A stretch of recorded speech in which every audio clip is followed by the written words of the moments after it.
అందరికీ శుభోదయం. నా పేరు లక్ష్మీ ఆరాధ్య. నేను 6వ తరగతి A1 విభాగం నుంచి వచ్చాను. మనం ముందుగా జరుపుకుంటున్న క్రోధినామ సంవత్సరం శుభాకాంక్షలు. మిత్రులారా, ఇప్పుడు మనం వాడే 4 వస్తువులు మాట్లాడుకుంటే ఎలా ఉంటుందో చెప్పబోతున్నాను, వినండి. ముందుగా పెన్ను. అరే ప్రొద్దున్నే బ్రష్ చేయరా ఏమిట్రా బాబు? నన్ను అస్తమాను నోట్లో పెట్టుకొని పళ్ళు తోముతూనే ఉంటారు.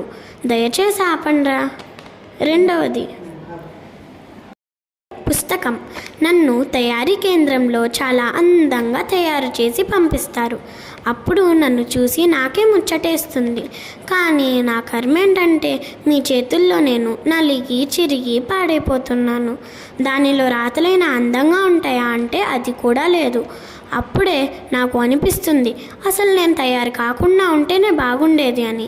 ఒకవేళ తయారైనా కూడా మంచివారి చేతిలోనే వెళ్ళాలని నేను ప్రార్థిస్తున్నది. ID card. నేను మీ ఐడెంటిటీని తెలియజేసేదానిని.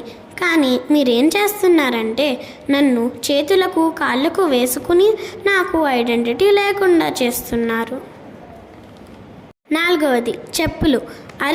అరే ప్రతిరోజు మీ బరువునంతా మోస్తున్నాను కదరా, ఏనాడు మాట్లాడలేదు.